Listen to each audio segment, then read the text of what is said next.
ഞാൻ doctor Anjitha, ഹാർവസ്റ്റിന്റെ product. ആയുർവേദത്തിലേക്ക് വരാം. ഞാൻ ആദ്യം പറഞ്ഞു അല്ലെ, എലമെന്റ്സ് വെൽനെസ് തെരഞ്ഞെടുത്തിട്ടുള്ള ശാസ്ത്രം എന്ന് പറയുന്നത് ഏതാണ്? ആയുർവേദത്തെയാണ് തെരഞ്ഞെടുത്തിട്ടുള്ള ഒരു ശാസ്ത്രം. എന്തുകൊണ്ടാണ് ആയുർവേദത്തെ തെരഞ്ഞെടുത്തിട്ടുള്ളത്? വേറെയും ഒരുപാട് ശാസ്ത്രം ഉണ്ടല്ലോ, എന്തിനാണ് ആയുർവേദത്തെ തെരഞ്ഞെടുത്തിട്ടുള്ളത്? ആയുർവേദം എന്ന് പറഞ്ഞിട്ടുണ്ടെങ്കിൽ അത്രയ്ക്കും ദൈവീകമായിട്ടുള്ള ഒരു ശാസ്ത്രമാണ് ആയുർവേദം എന്ന് പറയുന്നത്. ആയുർവേദത്തിൽ പറഞ്ഞിരിക്കുന്നത് തന്നെ സമദോഷ സമാഗ്നിഷ്ഠ സമധാതു മലക്രിയാഹ പ്രസന്ന ആത്മ ഇന്ദ്രിയ മനഃ സ്വസ്ഥ ഇത്യഭിധീയതേ. സമദോഷം എപ്രകാരമുള്ള ഒരുവനെയാണ് സ്വസ്ഥൻ, അതായത് ആരോഗ്യമുള്ളവൻ എന്ന് വിളിക്കുന്നത്? പ്രകാരമുള്ള ഒരുവനെയാണ് സമദോഷം. അവന്റെ ദോഷങ്ങൾ, അതായത് വാദ പിത്ത കഫങ്ങൾ സമനിലയിലാണ് എങ്കിൽ, അവന്റെ അഗ്നി, അവന്റെ പാചകാഗ്നി, അവന്റെ ജഠരാഗ്നി നല്ല കൃത്യമായിട്ടുള്ള രീതിയിലാണ് നടക്കുന്നത് എങ്കിൽ, ധാതുക്കൾ, അതായത് അവന്റെ കോശങ്ങൾ, അവന്റെ അവയവങ്ങൾ ഒക്കെ കൃത്യമായിട്ട് പ്രവർത്തിക്കുകയാണ് എങ്കിൽ, അവന്റെ മനസ്സിന് നല്ലൊരു ആരോഗ്യം ഉണ്ട് എങ്കിൽ, അത്തരത്തിലുള്ള ഒരുവനെയാണ് ആരോഗ്യവാൻ എന്ന് വിളിക്കുന്നത് എന്നാണ് ആയുർവേദത്തിൽ വളരെ നൂറ്റാണ്ടുകൾക്ക് മുൻപ്, അനാദികാലം മുതലേ ആയുർവേദത്തിൽ എഴുതിയിട്ടുള്ളത്.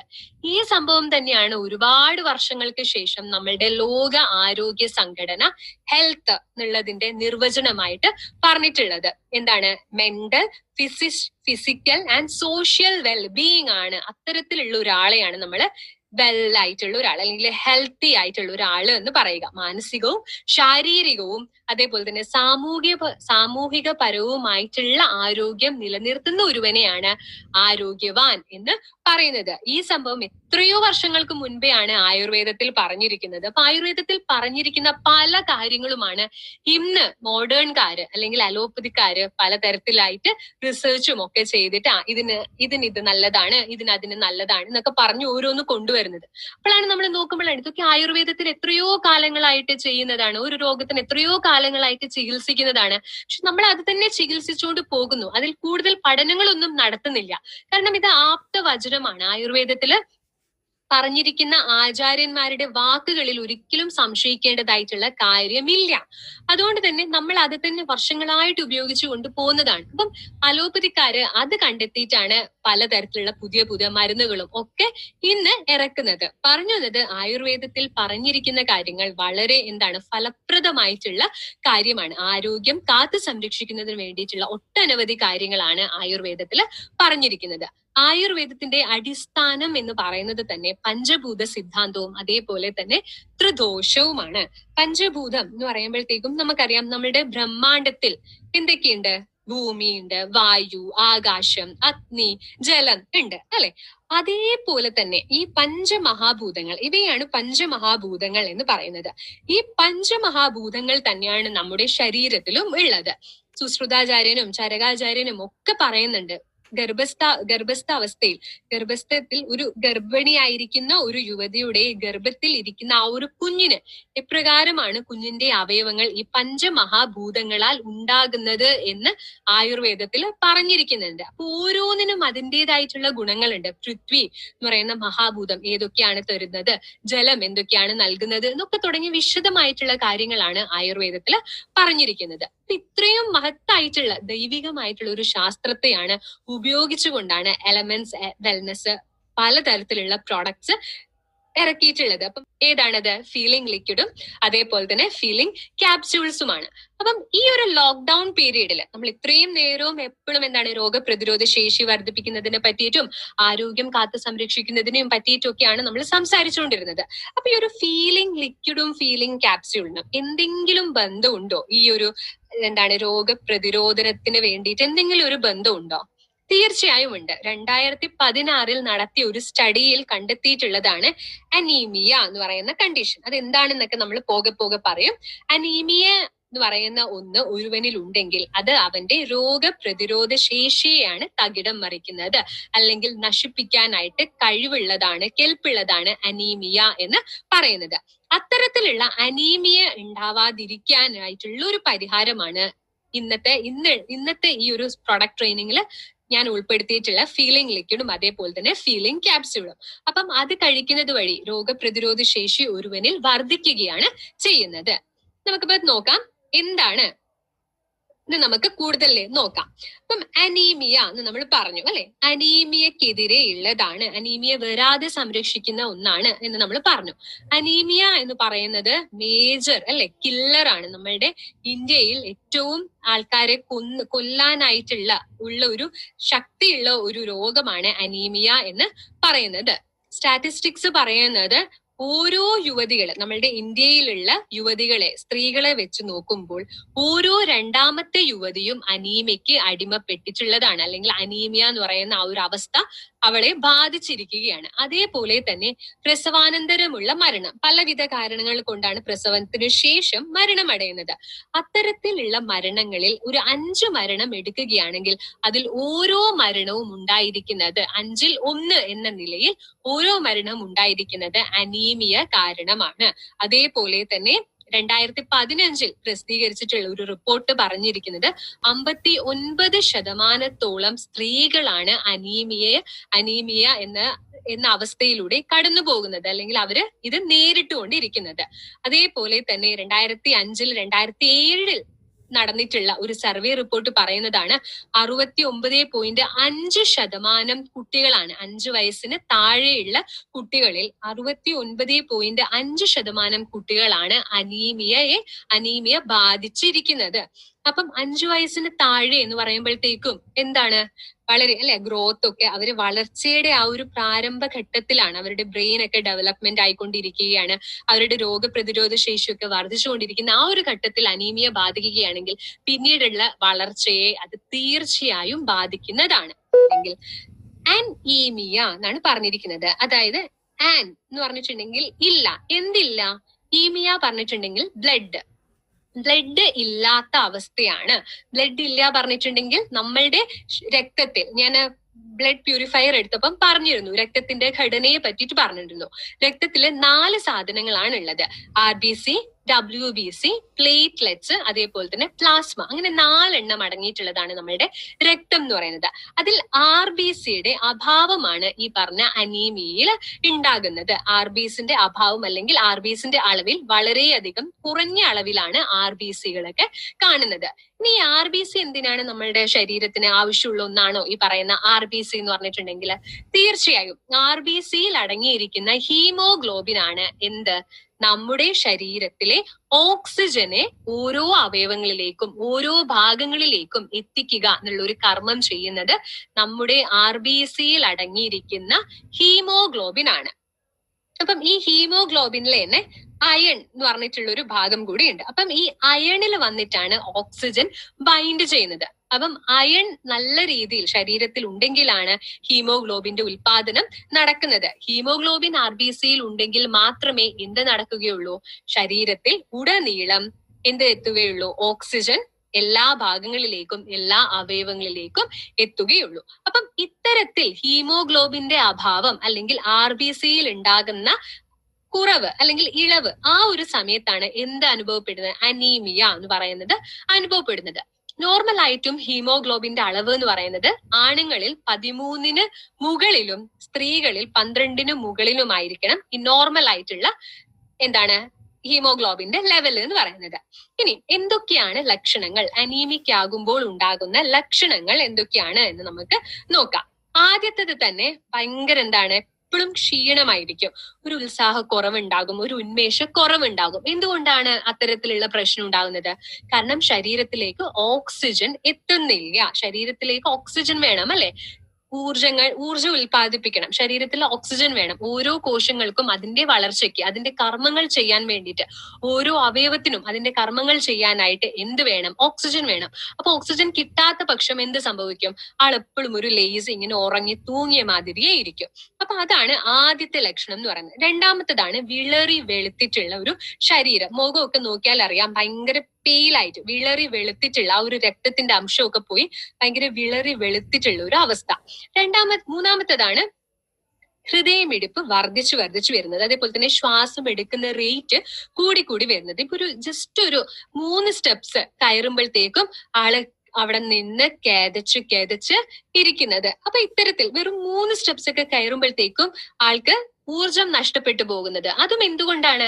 കാരണം ഓക്സിജൻ എത്തുന്നില്ല. നടക്കുമ്പോഴും ഓടുമ്പോഴും നമ്മൾ ആലോചിക്കുമ്പോഴും ഇതൊക്കെ ഓക്സിജൻ നമ്മളുടെ ശരീരത്തിൽ എല്ലായിടത്തേക്കും എത്തണം എങ്കിൽ മാത്രമേ അതാതിന്റെ കർമ്മം ചെയ്യാനായിട്ട് പറ്റുകയുള്ളൂ. ഇപ്പൊ നടക്കുമ്പോഴൊക്കെ ഓക്സിജൻ ഒരുപാട് വേണം. അപ്പൊ അങ്ങനെ ഓക്സിജൻ കിട്ടാതെ വരുമ്പോഴാണ് ആൾ എന്ത് ചെയ്യുന്നത്, അമിതമായിട്ട് ശ്വാസം എടുക്കാനായിട്ട് തോന്നുന്നത്. അതേപോലെ ഹൃദയമിടിപ്പൊക്കെ വർദ്ധിച്ചു വരുന്നത്. പിന്നെയാണ് തലവേദന, ഒരു മന്തിപ്പ്, ഒരു തലകറക്കം പോലെ ഉണ്ടാകുന്നത്.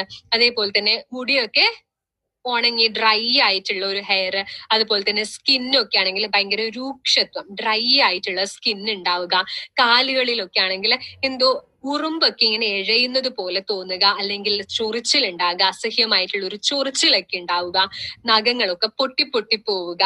അതേപോലെ തന്നെ കൈകാലുകൾ എപ്പോഴും തണുത്തിരിക്കുക. ഇതൊക്കെയാണ് എന്തിൽ കാണുന്നത്, അനീമിയയുടെ ലക്ഷണങ്ങളായിട്ട് വരുന്നത്. പിന്നെ ഏറ്റവും പ്രധാനപ്പെട്ട ഒരു ലക്ഷണം കൂടി കണ്ടുവരുന്നതാണ് സ്ട്രേഞ്ച് ആയിട്ടുള്ള ഭക്ഷണങ്ങളോടുള്ള ഒരു അമിതമായിട്ടുള്ള ഒരു ഇഷ്ടം. അതിനാണ് പൈക്ക എന്ന് പറയുന്നത്. അതായത് ഇപ്പം ഇഷ്ടികയും മണ്ണും അരിയും ഒക്കെ കഴിച്ചുകൊണ്ടിരിക്കുന്നത് കണ്ടിട്ടുണ്ടാവും ചില ആൾക്കാർ. ഇപ്പൊ സ്ത്രീകളൊക്കെ ആണെങ്കിൽ അടുക്കളയിൽ പാചകം ചെയ്തുകൊണ്ടിരിക്കുന്ന സമയത്ത് ഓരോ അരിമണി എടുത്ത് വായിലിട്ടുകൊണ്ടേ ഇരിക്കും. അപ്പൊ ഈ അനീമിയ ആയിട്ട് വരുന്നവരോട് ആദ്യം ചോദിക്കുന്നതാണ്, സ്ത്രീകളാണെങ്കിൽ ചോദിക്കും, നിങ്ങൾ അരിയൊക്കെ പച്ച അരിയൊക്കെ ഇടക്കിടക്ക് വായിലെടുത്തിടുന്ന അത്തരത്തിലുള്ള ഒരു സ്വഭാവം ഉണ്ടോന്ന്. അവർ പറയാ ഉണ്ട്, കാരണം അവർ അറിയാതെ ചെയ്യുന്നതാണ്. അത്തരത്തിലുള്ള ഒരു അൺയൂഷ്വൽ ആയിട്ടുള്ള, അസ്വാഭാവികമായിട്ടുള്ള അത്തരത്തിലുള്ള ഭക്ഷണങ്ങളോട് ഉണ്ടാകുന്ന ഒരു അമിതമായിട്ടുള്ള ഒരു ആഗ്രഹം, ഒരു ആകർഷണം അതിലേക്ക് ഉണ്ടാകുന്നത്. അല്ലെങ്കിൽ ചില ആൾക്കാരൊക്കെ മണ്ണ്, ഓരോ കല്ലൊക്കെ എടുത്ത് വായിലിടും. അതെന്തുകൊണ്ടാണ്? നമ്മുടെ ശരീരത്തിൽ അയൺ ഇല്ല. അപ്പൊ അയൺ ഇല്ലാത്ത പക്ഷം അതിനോട് സാമ്യമായിട്ടുള്ള വസ്തുക്കളോട് തോന്നുന്നതായിട്ടുള്ള ഒരു അമിതമായിട്ടുള്ള ഒരു ആഗ്രഹമാണ് ഇത്തരത്തിലുള്ള പ്രശ്നങ്ങളൊക്കെ കണ്ടുവരുന്നത്. ഇനി നമുക്ക് ഇത് എങ്ങനെയാണ് നമ്മൾക്ക് ഇത് മനസ്സിലാകാനായിട്ട് സാധിക്കുക? ഒരുവന്റെ ശരീരത്തിൽ ഹീമോഗ്ലോബിന്റെ അളവ് വളരെയധികം കുറവാണെന്ന് നമുക്ക് എങ്ങനെ മനസ്സിലാക്കാനായിട്ട് സാധിക്കും? ഹീമോഗ്ലോബിൻ ടെസ്റ്റ് നടത്തിയിട്ടുണ്ടെങ്കിൽ മനസ്സിലാവും. അതാണ് ഞാൻ പറഞ്ഞത്, 13-നെക്കാളും കുറവാണ്. ആണുങ്ങളിൽ 13-നെക്കാളും കുറവാണെങ്കിലാണ്, ഗ്രാം പെർ ഡിഎലിനെക്കാളും കുറവാണെങ്കിലാണ് അനീമിയ ഉള്ളത്. സ്ത്രീകളിലാണെങ്കിൽ 12-നെക്കാളും കുറവ്. അടുത്തതായിട്ട് നമുക്ക് ടെസ്റ്റ് ചെയ്യാൻ പറ്റുന്നതാണ് മീൻ കോർപ്പസ്കുലാർ വോളിയം, അതായത് MCV. എന്താണ് അങ്ങനെ പറഞ്ഞിട്ടുണ്ടെങ്കിൽ അത് average volume of red blood cells ആണ്. നമ്മളുടെ ശരീരത്തിലുള്ള രക്താണുക്കളുടെ ആവറേജ് ആയിട്ടുള്ള ഒരു അളവാണ് അതുവഴി നമ്മൾക്ക് കിട്ടുന്നത്. അത് നോക്കിയിട്ടുണ്ടെങ്കിലും നമ്മൾക്ക് മനസ്സിലാകും. പിന്നെയാണ് ഫെറിറ്റിൻ ടെസ്റ്റ് എന്നൊക്കെ പറഞ്ഞിട്ടുള്ള ടെസ്റ്റ് ഉണ്ട്. ഞാൻ പ്രോട്ടീൻ പൗഡർ എടുത്തപ്പം പറഞ്ഞിരുന്നു, പ്രോട്ടീൻസ് അയണിനെ സ്റ്റോർ ചെയ്യാനായിട്ട് സഹായിക്കുന്നു. അവിടെ ഞാൻ ഉപയോഗിച്ചിരുന്നു ഫെറിറ്റിൻ എന്ന് പറഞ്ഞിട്ടുള്ള ആ ഒരു വാക്ക്. അപ്പൊ ഫെറിറ്റിൻ എന്ന് പറഞ്ഞിട്ടുണ്ടെങ്കിൽ നമ്മളുടെ ശരീരത്തിൽ അയണ് സ്റ്റോർ ചെയ്യുന്നത് ഫെറിറ്റിൻ എന്ന് പറഞ്ഞിട്ടുള്ള ആ ഒരു രൂപത്തിലാണ്. അപ്പം അതിന്റെ അളവ് നോക്കും. അതിന്റെ അളവിൽ കുറവാണ് എങ്കിൽ, അയൺ ഉണ്ടെങ്കിലല്ലേ, അയൺ എക്സസ് ആയിട്ട് ഉണ്ടെങ്കിലല്ലേ സ്റ്റോർ ചെയ്യാനായിട്ട് പറ്റൂ. അപ്പൊ അങ്ങനെയും നമ്മൾക്ക് മനസ്സിലാക്കാനായിട്ട് സാധിക്കും. ഇനി എത്ര ടൈപ്സ് ഓഫ് അനീമിയ ഉണ്ട് എന്നുള്ളത് നമുക്ക് നോക്കാം. 400-ലധികം അനീമിയയാണ് പലവിധ കാരണങ്ങൾ കൊണ്ട് ഉണ്ടാകുന്നത്.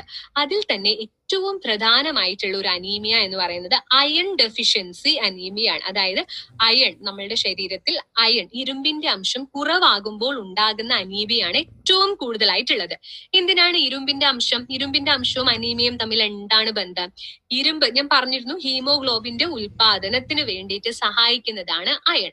അപ്പം അയൺ കൃത്യമായിട്ട് ശരീരത്തിൽ ഇല്ല എന്നുണ്ടെങ്കിൽ ഹീമോഗ്ലോബിന്റെ അളവിൽ കുറവ് വരും. ഹീമോഗ്ലോബിൻ ശരീരത്തിൽ ഇല്ലെങ്കിൽ എന്ത് സംഭവിക്കും? ഓക്സിജന്റെ അഭാവം വരും. അടുത്തതായിട്ടുള്ള ഏറ്റവും കൂടുതലായിട്ട് കണ്ടുവരുന്നതാണ് വൈറ്റമിൻ ഡെഫിഷ്യൻസി. വൈറ്റമിൻ ഡെഫിഷ്യൻസി എന്ന് പറയുമ്പോൾ വൈറ്റമിൻ B12ന്റെ അഭാവത്തിൽ കണ്ടുവരുന്ന അനീമിയ, അതിനെയാണ് പെർനീഷ്യസ് അനീമിയ എന്ന് പറയുന്നത്. അതിന്റെ അഭാവത്തിൽ ഉണ്ടാകുമ്പോഴും നല്ല രക്താണുക്കളുടെ ഉൽപാദനം ശരീരത്തിൽ നടക്കുന്നില്ല. പിന്നെയുള്ള അനീമിയാണ് അനീമിയ ഡ്യൂ ടു ക്രോണിക് ആയിട്ടുള്ള ഡിസീസസ്. ക്രോണിക് എന്ന് പറഞ്ഞിട്ടുണ്ടെങ്കിൽ കാലപ്പഴക്കം, വളരെ കാലങ്ങളായിട്ട് അനുഭവിച്ചു കൊണ്ടിരിക്കുന്ന വ്യാധികൾ, ക്യാൻസർ അല്ലെങ്കിൽ എയ്ഡ്സ്, കിഡ്നി ഡിസീസസ്, അല്ലെങ്കിൽ റുമറ്റോയിഡ് ആർത്രൈറ്റിസ്, സന്ധികളിലൊക്കെ കാണുന്ന ആർത്രൈറ്റിസ്, നീർക്കെട്ട്, അത്തരത്തിലുള്ള പ്രശ്നങ്ങൾ എന്ന് വെച്ചാൽ ഇന്ന് വന്നതാണോ, ഇന്ന് തന്നെ പോകുന്നതാണോ? നമ്മൾ പനിയും ജലദോഷവും പോലെയൊക്കെയാണോ? അല്ല, വളരെ കാലങ്ങളായിട്ട് മനുഷ്യനെ ദുരന്തത്തിലാക്കിക്കൊണ്ടേയിരിക്കുന്ന വ്യാധികളാണ് ഈ പറഞ്ഞതൊക്കെ. അപ്പൊ ഇത്തരത്തിലുള്ള ദീർഘകാലങ്ങളായി കൊണ്ടുണ്ടാകുന്ന രോഗങ്ങളിലും അതിനോടനുബന്ധിച്ച് അനീമിയ കണ്ടുവരുന്നുണ്ട്. അടുത്തതായിട്ടുള്ളതാണ് എപ്ലാസ്റ്റിക് അനീമിയ എന്ന് പറഞ്ഞിട്ടുള്ളത്. അതായത് എപ്ലാസ്റ്റിക്, ശരീരം രക്താണുക്കൾ ഉൽപ്പാദിപ്പിക്കുന്നേ ഇല്ല, അത്തരത്തിലുള്ള ഒരു കണ്ടീഷനാണ് എപ്ലാസ്റ്റിക് അനീമിയ. അപ്പൊ രക്താണുക്കൾ ഉൽപ്പാദിപ്പിക്കുന്നേ ഇല്ലെങ്കിൽ എന്ത് സംഭവിക്കും? രക്തത്തില് ഓക്സിജൻ, ഹീമോഗ്ലോബിൻ ഇല്ല, ഓക്സിജനും എങ്ങോട്ടേക്കും എല്ലാ അവയവങ്ങളിലേക്കും ഭാഗങ്ങളിലേക്കും എത്തുകയുമില്ല. പിന്നെയുള്ളതാണ് സിക്കിൾ സെൽ അനീമിയ എന്ന് പറയുന്നത്. അത് ഹീമോഗ്ലോബിൻ അല്ലെങ്കിൽ രക്തരക്താണുക്കൾ ഉണ്ടായിട്ടുണ്ട്, പക്ഷെ ആ ഉണ്ടായിട്ടുള്ളതിന്റെ ഷേപ്പ് എന്ന് പറഞ്ഞിട്ടുണ്ടെങ്കിൽ വ്യത്യസ്തമായിരിക്കും. നമ്മളുടെ അരിവാളുണ്ട് അല്ലെ, അർദ്ധചന്ദ്രാകൃതിയിലായിരിക്കും. അരിവാളിന്റെ ഒരു ഷേപ്പിലാണ് ഉണ്ടായിട്ടുള്ള രക്തരക്താണുക്കൾ എന്ന് പറയുന്നത്. അപ്പം ഈ രക്തരക്താണുക്കൾ ഇങ്ങനെ ഉണ്ടായിട്ടുള്ള രക്തരക്താണുക്കൾ നല്ലതാണോ? ഒരിക്കലുമല്ല. ഈ ഇങ്ങനെ ഉണ്ടായിട്ടുള്ള അബ്നോർമൽ, അതായത് വൈകല്യമുള്ള ഈ രക്താണുക്കൾ എളുപ്പത്തിൽ മരിക്കുകയാണ് ചെയ്യുന്നത്. അപ്പൊ അതിന്റെ കർമ്മം അതിന് കൃത്യമായിട്ട് ചെയ്യാനും സാധിക്കുന്നില്ല. അപ്പൊ ഇതിലും പറഞ്ഞു 400-ലധികമായിട്ടുള്ള അനീമിയാണ്. ഇതൊക്കെയാണ് പ്രധാനമായിട്ടുള്ള അനീമിയ. ഇനിയും എന്തൊക്കെ കാരണങ്ങൾ കൊണ്ടാണ് അനീമിയ, രക്തത്തിൽ ഹീമോഗ്ലോബിന്റെ കുറവ് വരുന്നത് എന്നുള്ളത് നോക്കാം. ഒന്നാമത്തതാണ് നമ്മൾ കഴിക്കുന്ന ഭക്ഷണം. നമ്മൾ കഴിക്കുന്ന ഭക്ഷണത്തിൽ ഇരുമ്പിന്റെ അംശം ഇല്ലാത്ത ഭക്ഷണമാണ് കഴിക്കുന്നത് എങ്കിൽ, അതേപോലെ തന്നെ വൈറ്റമിൻ B12 ഒന്നും അധികമായിട്ട് ശരീരത്തിലേക്ക് എത്തുന്നില്ല, നമ്മൾ കഴിക്കുന്ന ഭക്ഷണത്തിലൂടെ എത്തുന്നില്ല എന്നുണ്ടെങ്കിൽ അനീമിയ എന്ന് പറഞ്ഞിട്ടുള്ള പ്രശ്നം ഉണ്ടാവും. അതേപോലെ തന്നെ ചെറുകുടലിനുണ്ടാകുന്ന രോഗങ്ങൾ ഉണ്ടാകുമ്പോഴത്തേക്കും അത് നല്ല രീതിയിൽ അയണിനെ വലിച്ചെടുക്കാനായിട്ടുള്ള ഒരു ശക്തിയാണ് നഷ്ടപ്പെടുന്നത്. പിന്നെ പ്രഗ്നൻസി റിലേറ്റഡ് ആയിട്ടുള്ള ഗർഭിണികൾക്ക് പല വിധത്തിലുള്ള രോഗങ്ങളാണ് കണ്ടുവരുന്നത്. നമ്മൾ ഓൾറെഡി പറഞ്ഞിരുന്നു, ഡയബ ലൈഫിൽ പറഞ്ഞിരുന്നു, ഗസ്റ്റേഷണൽ ഡയബറ്റിക്സ്, പ്രഗ്നൻസി, ആ പ്രഗ്നന്റ് പീരിയഡിൽ മാത്രം കണ്ടുവരുന്ന പ്രമേഹമുണ്ട്, ബ്ലഡ് പ്രഷർ ഉണ്ട്, തൈറോയിഡ് പ്രശ്നമുണ്ട്, അലർജിക് റിയാക്ഷൻസ് ഉണ്ട്, അതേപോലെ തന്നെ അനീമിയയും ഉണ്ട്. അത് നമ്മൾ പറഞ്ഞു അല്ലെ, അനീമിയയും ഉണ്ട്. അതേപോലെ തന്നെയാണ് പല വിധത്തിലുള്ള ദീർഘകാലങ്ങളായിട്ടുള്ള വ്യാധിയോട് അനുബന്ധിച്ചും ഉണ്ട്. ക്യാൻസർ, HIV, എയ്ഡ്സ് പോലുള്ള രോഗങ്ങളോടും കൂടിയിട്ട് തന്നെ അതിനനുബന്ധിച്ചും അനീമിയ കണ്ടുവരുന്നുണ്ട്. അതേപോലെ തന്നെയാണ് ഫാമിലി ഹിസ്റ്ററി. അച്ഛനോ അമ്മയ്ക്കോ മുത്തശ്ശനോ മുത്തശ്ശിക്കോ വീട്ടില് അനീമിയ ഉണ്ട് എങ്കിൽ വരുന്ന തലമുറയിലുള്ള കുട്ടികൾക്കും അത് വരാനായിട്ട് വളരെയധികം കൂടുതലാണ്. അതേപോലെ തന്നെ ഏജ് ഒരു പ്രധാനപ്പെട്ട ഘടകമാണ്. 65 വയസ്സിന് മുകളിലുള്ള ആൾക്കാരിലാണ് കൂടുതലായിട്ടും അനീമിയ കണ്ടുവരുന്നത്. അതായത് ഏജ്, നമ്മളുടെ വയസ്സിന്റെയും ഒരു പ്രാധാന്യമാണ് അവിടെ കാണുന്നത്. അപ്പൊ ഇങ്ങനെയൊക്കെയാണ് നമുക്ക് അനീമിയ എന്നുള്ള ഒരു രോഗത്തിലേക്ക് നമ്മൾ പോകുന്നത്. ഇനി എങ്ങനെയൊക്കെ നമ്മൾക്ക് ഇതിനെ തടയാനായിട്ട് സാധിക്കും? നല്ല അയൺ റിച്ച് ആയിട്ടുള്ള ഭക്ഷണങ്ങൾ കഴിക്കുക, നല്ലോണം വൈറ്റമിൻ റിച്ച് ആയിട്ടുള്ള ഭക്ഷണങ്ങൾ കഴിക്കുക, അയൺ ടാബ്ലറ്റ്സുകൾ ഉണ്ട്, ഫോളിക് ആസിഡ് ഉണ്ട്, വൈറ്റമിൻ B12 ഒക്കെ കഴിക്കുക, ഒരുപാട് പുളിവർഗ്ഗങ്ങളിൽ പെട്ടിട്ടുള്ള സിട്രസ് ഫ്രൂട്ട്സ്, പുളിവർഗ്ഗങ്ങൾ ഉള്ളതൊക്കെ കഴിക്കുക, വൈറ്റമിൻ C അടങ്ങിയിട്ടുള്ള ഭക്ഷണങ്ങളും പഴവർഗ്ഗങ്ങളും ഒക്കെ കഴിക്കുക, അതേപോലെ തന്നെ കാഷ്യൂ നട്ട്സ്, ഡേറ്റ്സ് ഒക്കെ കഴിക്കുക, ടീ, കോഫി അതൊക്കെ ഒഴിവാക്കുക. അപ്പം ഇന്നത്തെ കാലഘട്ടത്തില്, മുൻപൊക്കെ ആണെങ്കിൽ സാധിക്കുമായിരുന്നു, ഇന്നത്തെ കാലഘട്ടത്തില് മനുഷ്യന് വെക്കാൻ പോലും ഒന്ന് പാചകം ചെയ്യാൻ പോലും സമയമില്ല. ഈ ഒരു കാലഘട്ടത്തില് ഇത്രയും കാര്യങ്ങൾ, നിങ്ങൾ എന്നും കാഷ്യൂ നട്ട്സ് കഴിക്കണം, നട്ട്സ് കഴിക്കണം, വൈറ്റമിൻ C അടങ്ങിയിട്ടുള്ള പഴങ്ങൾ കഴിക്കണം എന്നൊക്കെ പറഞ്ഞിട്ടുണ്ടെങ്കിൽ ആരെങ്കിലും കേൾക്കുവോ? ഇല്ല അല്ലെ. ഇനി ഇത് വളരെയധികം വളരെ നമ്മൾ ശ്രദ്ധിക്കേണ്ടതായിട്ടുള്ള ഒരു രോഗമാണോ എന്നുള്ളത് നമ്മൾക്ക് ഇനിയും പറയുന്ന ഒരു കാര്യം നോക്കിയിട്ടുണ്ടെങ്കിൽ മനസ്സിലാവും. ഒരു ദിവസം ഒരു ആണിനെ സംബന്ധിച്ചിടത്തോളം 21 mg അയൺ കണ്ടന്റ് ഒരു ദിവസം ഒരു ആണിന് വേണ്ടത്. സ്ത്രീകൾക്കാണെങ്കിൽ കുറച്ചുകൂടി അധികമാണ്, 27 മില്ലിഗ്രാം ആണ് ഒരു ദിവസം വേണ്ടത്. ഒരു ആൺകുട്ടിക്കാണെങ്കിൽ 15 മില്ലിഗ്രാം, ഒരു പെൺകുട്ടിക്കാണെങ്കിൽ 17 മില്ലിഗ്രാം ആണ്. പ്രഗ്നൻസിയിലൊക്കെ ആണെങ്കിൽ ഓരോ ദിവസവും ഒരു സ്ത്രീക്ക് നൽകേണ്ടത് 32 മില്ലിഗ്രാം ആണ്. മുലയൂട്ടുന്ന സ്ത്രീകളിലാണെങ്കിൽ കുറച്ചുകൂടി അധികം 35 മില്ലിഗ്രാം ആണ്. ഇത്രയുമാണ് നമ്മൾക്ക് ആവശ്യമായിട്ടുള്ള അയൺ. ഒരു ദിവസത്തിന്റെ കണക്കാണ് ഇത് പറയുന്നത്. നമ്മളുടെ ഡയറ്റ്, നമ്മളുടെ ഭക്ഷണത്തിൽ നിന്നും കേവലം 40% നമ്മൾക്ക് അയണ് കിട്ടാനായിട്ട് പറ്റുന്നത്. അപ്പം ഇത്രയും അയണ് നമ്മളുടെ ശരീരത്തിലേക്ക് ലഭിക്കുന്നുണ്ടോ എന്നുള്ളത് നമ്മൾ ഉറപ്പുവരുത്തേണ്ടത് വളരെയധികം അത്യാവശ്യമായിട്ടുള്ള ഒരു കാര്യമാണ്. നമ്മളുടെ മാർക്കറ്റുകളിൽ ഇതിന് പ്രതിവിധിയായിട്ട് ഒരുപാട് പ്രോഡക്ട്സ്, ഒരുപാട് മെഡിസിൻസ് ഉണ്ട്. അപ്പൊ അതൊക്കെ എഴുതി കൊടുക്കുമ്പോഴത്തേക്കും രോഗികൾ പറയുന്ന പ്രധാന പ്രശ്നങ്ങൾ എന്ന് പറയുന്നത് അതിന്റെ ടേസ്റ്റ്, ഒരു ഇരുമ്പിന്റെ ചൊവ്വയാണ്, ഒരു ഛർദ്ദിക്കാൻ വരുന്ന പോലെയുള്ള ഒരു ടേസ്റ്റ് ആണ് എന്ന് പറയും ആൾക്കാർ. അതേപോലെ പറയുന്നതാണ് അത് കഴിച്ചതിന് ശേഷം ശേഷം വയറിന് ഭയങ്കര എന്തുകൊണ്ട് വയറുവേദന അല്ലെങ്കിൽ വയറിളക്കം, കോൺസ്റ്റിപ്പേഷൻ ഒക്കെ വളരെയധികം കണ്ടുവന്നിട്ടുണ്ട്. അതേപോലെ മലത്തിന്റെ നിറം എന്ന് പറഞ്ഞിട്ടുണ്ടെങ്കിൽ ബ്ലാക്ക് കളറിലാണ്. അതേപോലെ തന്നെ അത് ചെറിയ അളവിലാണ് നമ്മളുടെ ശരീരത്തിന് അത് അബ്സോർബ് ചെയ്യാൻ പറ്റുന്നത്. ഇത്തരത്തിലുള്ള പ്രശ്നങ്ങളാണ് നമ്മൾ അത് എഴുതി കൊടുക്കുമ്പം രോഗികൾ മിക്കവാറും പറയുന്നത്. അപ്പൊ പലരും പേടിച്ചിട്ട് ഡോക്ടറെ മലമൊക്കെ ബ്ലാക്ക് കളറിലാണല്ലോ, കറുത്ത കളറിലാണല്ലോ, പേടിക്കേണ്ട എന്തെങ്കിലും കാര്യമുണ്ടോ എന്നൊക്കെ ചോദിച്ചിട്ടൊക്കെ വിളിക്കും. അതൊക്കെ ഈ അയൺ കഴിക്കുന്നതിന്റെ ഭാഗമായിട്ട് അതിന്റെ പുവർ അബ്സോർപ്ഷൻ കാരണമാണ് ഇത്തരത്തിലുള്ള പ്രശ്നങ്ങളൊക്കെ ഉണ്ടാകുന്നത്. അപ്പം ഞങ്ങൾ ഇവിടെ കൊണ്ടുവന്നിട്ടുള്ളത് എലമെന്റ്സ് വെൽനെസിന്റെ ഫീലിംഗ് ലിക്വിഡും അതുപോലെ തന്നെ ക്യാപ്സ്യൂൾസും കഴിക്കുന്നത് വഴി ഈ പറയുന്ന ഒരു പ്രശ്നങ്ങളും ഇല്ലതാനും അതേപോലെ തന്നെ വളരെ അധികം ഗുണമുള്ള ഒരു പ്രോഡക്റ്റ് ആണ്. നമ്മളുടെ മാർക്കറ്റുകളിൽ നിന്നും ഒക്കെ ലഭ്യമാക്കുന്നതിൽ നിന്നൊക്കെ വ്യത്യാസമായിട്ട് ഇതിന് വളരെയധികം ഗുണങ്ങളാണ് ഉള്ളത്. അപ്പൊ എന്തൊക്കെയാണ് എന്നുള്ളത് നമ്മൾക്ക് നോക്കാം. അപ്പം ആദ്യമായിട്ട് തന്നെ ഫീലിംഗ് എന്നാണ് പറഞ്ഞത് അല്ലെ. എന്താണ് ഈ ഫീലിംഗ്? എന്തുകൊണ്ടാണ് ഞങ്ങൾ ഇതിന് ഫീലിംഗ് ലിക്വിഡ്, ഫീലിംഗ് ക്യാപ്സ്യൂൾ എന്നുള്ള ഒരു പേര് നൽകിയിട്ടുള്ളത്? ഫീലിംഗ് എന്ന് പറഞ്ഞിട്ടുണ്ടെങ്കിൽ FE അല്ലെ. FE എന്ന് പറഞ്ഞിട്ടുണ്ടെങ്കിൽ എന്താണ് FE?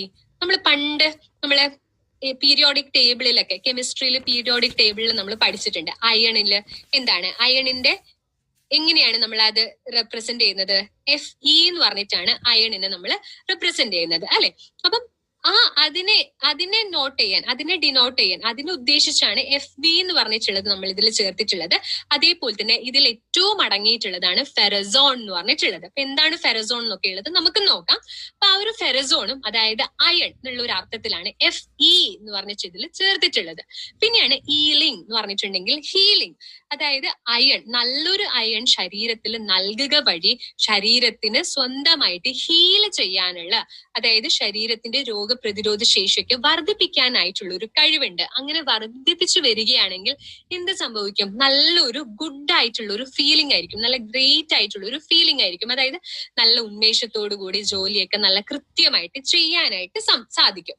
അതാണ് FE. നല്ലൊരു ഫീലിംഗ്, നല്ലൊരു എനർജറ്റിക് ആയിട്ടുള്ള ഒരു ഫീലിംഗ് ആണ് നിങ്ങൾക്ക് ഇതുവഴി കിട്ടുന്നത്. ആ ഒരു അർത്ഥത്തിലാണ് നമ്മളുടെ ഈ ഒരു പ്രൊഡക്റ്റിന് ഫീലിംഗ് എന്നുള്ളൊരു പേര് നൽകിയിട്ടുള്ളത്. ഇനി എന്താണ് ഇതിനെ ബാക്കിയുള്ളതിൽ നിന്നും വേർതിരിക്കുന്നത്?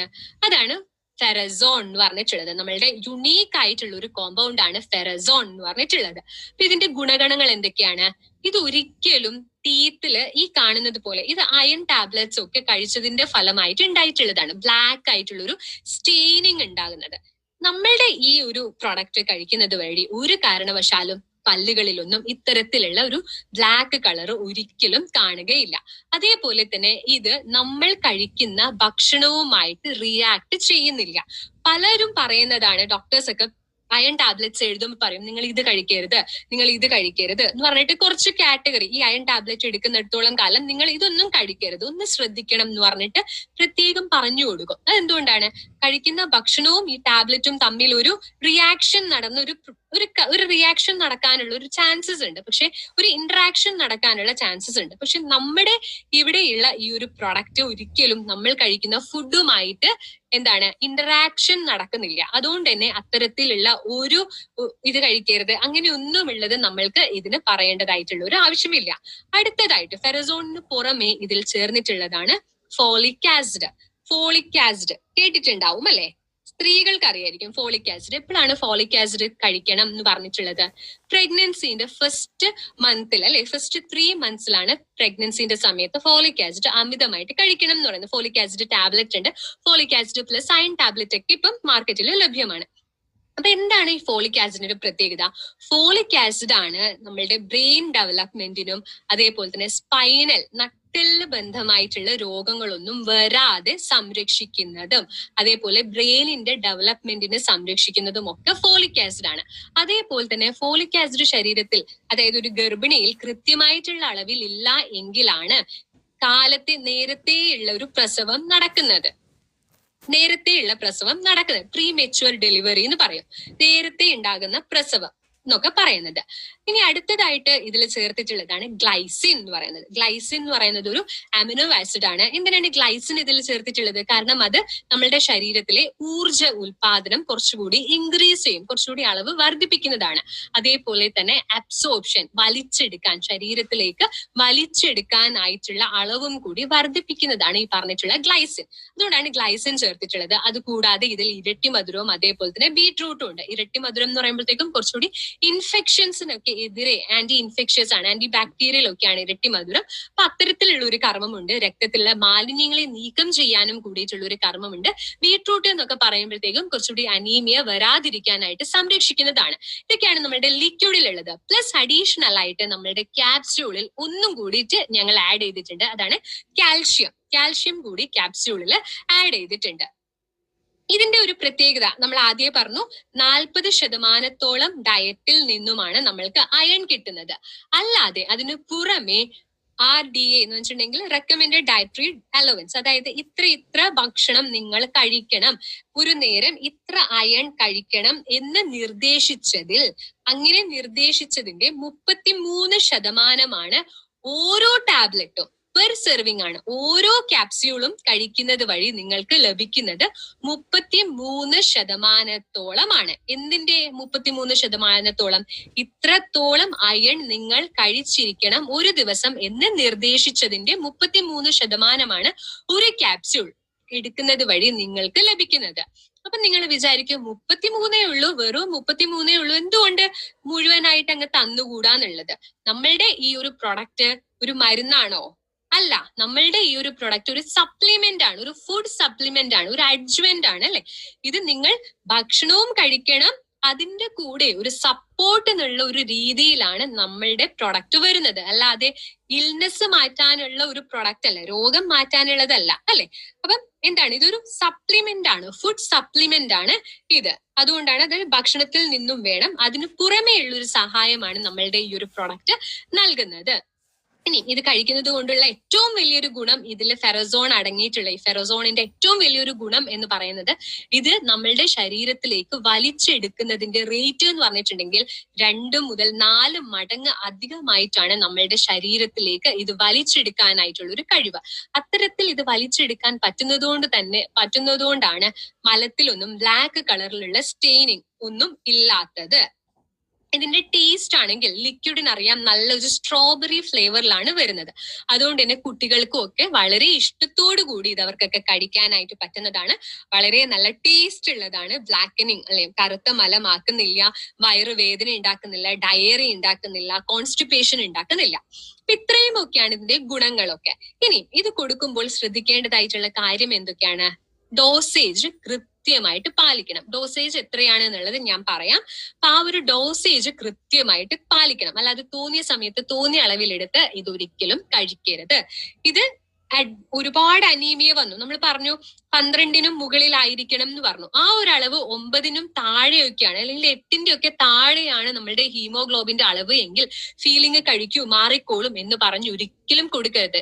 10-ന് താഴെ തന്നെയാണെങ്കിൽ എമർജൻസി എന്ന് പറയുന്ന ഒരു കണ്ടീഷനാണ്. അപ്പൊ 8-ന് താഴെ എന്നൊക്കെ പറയുമ്പോൾ ബ്ലഡ് ട്രാൻസ്ഫ്യൂഷൻ ഒക്കെയാണ് ആ ഒരു ഘട്ടത്തില് നമ്മൾ ഉപയോഗിക്കേണ്ടതായിട്ട് വരുന്നത്. അപ്പൊ എല്ലാവർക്കും കൊണ്ടുപോയി ഇത് കഴിക്കോ, ഒരു കുഴപ്പവും ഇല്ല എന്ന് പറഞ്ഞു കൊടുക്കരുത്. ഭയങ്കര മാരകമായിട്ടുള്ള മരണ കാരണം വരെ ആകാൻ പറ്റുന്ന ഒരു കണ്ടീഷനാണ് അനീമിയ എന്ന് പറഞ്ഞത്. അതേപോലെ തന്നെ ഇത് കുട്ടികൾക്കും ഒക്കെ കൊടുക്കാൻ പറ്റും. ഒരു പ്രാവശ്യം ഒന്ന് ഫിസിഷ്യനോട്, ആ കുട്ടിയെ കാണിക്കുന്ന ഒരു ഡോക്ടറിന്റെ നിർദ്ദേശപ്രകാരം കൊടുക്കുന്നതാണ് കുറച്ചുകൂടി നല്ലത്. ഒരു കാര്യം നിങ്ങൾ എല്ലാവരും ഓർക്കണം, ഇതൊരു ഫുഡ് സപ്ലിമെന്റ് ആണ്, ഇതൊരു ആയുർവേദിക് പ്രോഡക്റ്റ് അല്ല. അതുകൊണ്ടാണ് നമ്മളുടെ ഇതിന് ആയുഷ് മാർക്ക് ഇല്ലാത്തത്. ഇതൊരു ഫുഡ് സപ്ലിമെന്റ് ആയതുകൊണ്ട് തന്നെ ഇതിനുള്ളത് ഫുഡ് സേഫ്റ്റി ആൻഡ് സ്റ്റാൻഡേർഡിന്റെ മാർക്കാണുള്ളത്, FSSAIയുടെ മാർക്കാണ് ഉള്ളത്. അതുകൊണ്ട് തന്നെ ഇത് വളരെ സേഫ് ആണ്, വളരെ നല്ല ഒരു ക്വാളിറ്റി ഉള്ള ഒരു പ്രൊഡക്റ്റ് ആണ്.